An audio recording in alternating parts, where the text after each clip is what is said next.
चक्रधारक। एक दिन 4 ब्राह्मण वन के भीतर चल रहे थे। कुछ देर उनको एक आश्रम नजर आया। उस आश्रम में रहते थे योगी भैरवानंदा।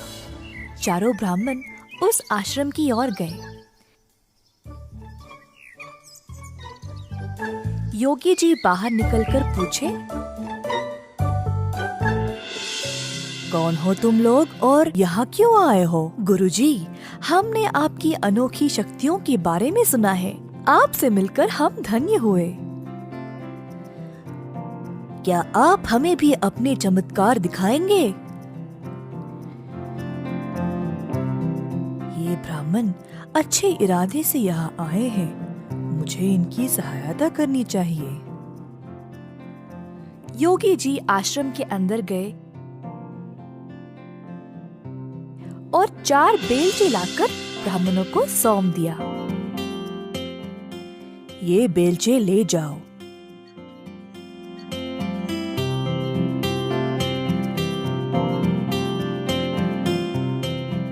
गांव के पास एक छोटा तालाब है और उस तालाब के साथ ही एक अंजीर का पेड़।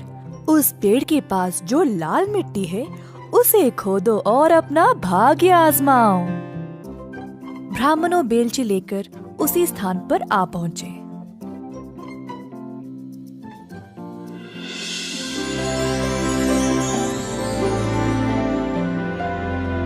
खोदते समय पहले वाले को एक तांबे की चट्टान मिली। ओह ओह, कमाल है, तांबे की चट्टान। चलो वापस चलकर इसको आपस में बांट लें।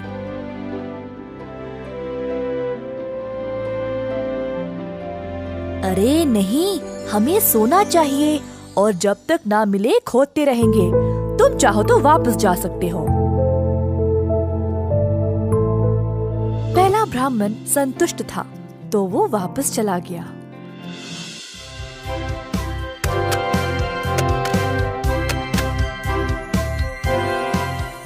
ओह ईश्वर, चांदी!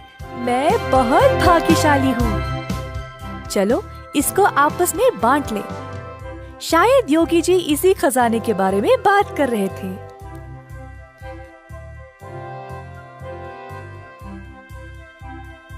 हमको अभी सोना नहीं मिला, हम कोशिश करते रहेंगे। तुम चाहो तो जा सकते हो। दूसरा ब्राह्मण अपनी प्राप्ति से प्रसन्न था और वहां से चला गया।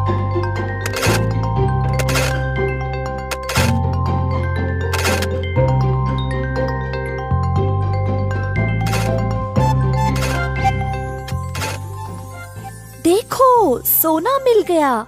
चलो इसको भोरी में भर के ले जाएं।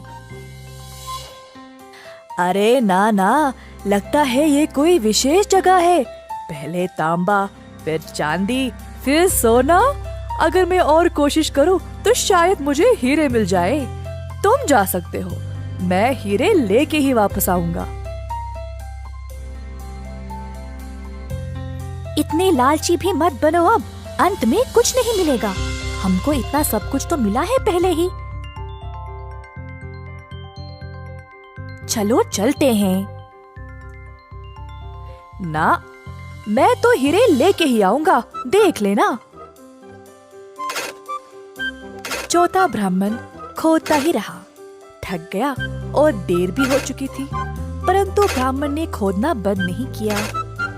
खोदते खोदते जमीन में एक बड़ा सा सुराख बन गया और अचानक से ब्राह्मण उसी में फिसल गिर पड़ा। खुद को उसने कोई अलग सी जगह में पाया। ऊपर उठा तो उसने एक आदमी को देखा जिसके सर पर एक चक्र घूम रहा था। ब्राह्मण हैरान रह गया।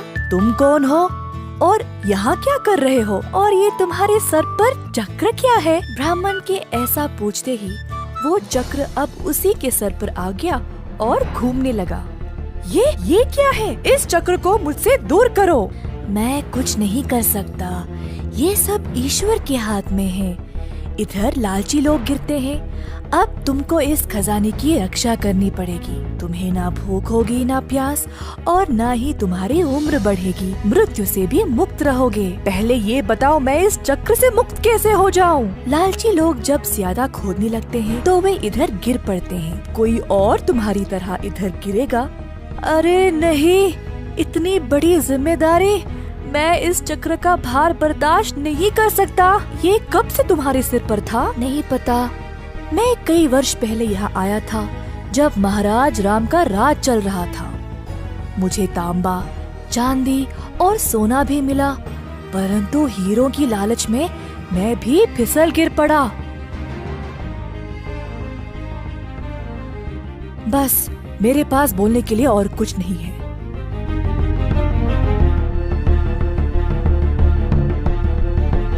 ऐसा बोलकर साधक उसी सुराग से बाहर निकल गया। जब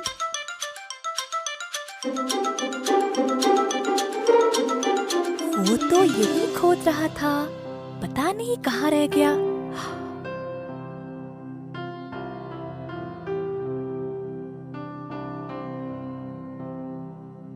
ओ सुनिए, मेरा मित्र यहाँ पर मेरे साथ ही खोद रहा था। क्या आपने उसको कहीं देखा है?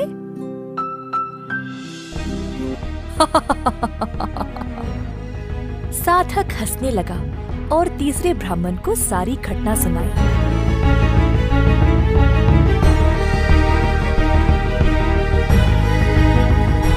ब्राह्मण मजबूर और निराश होकर अब घर वापस लौट गया। तांबा, चांदी और सोना मिलने के बाद भी तुम रुके नहीं। अगर हमारे साथ ही वापस लौट जाते तो ये सब नहीं होता।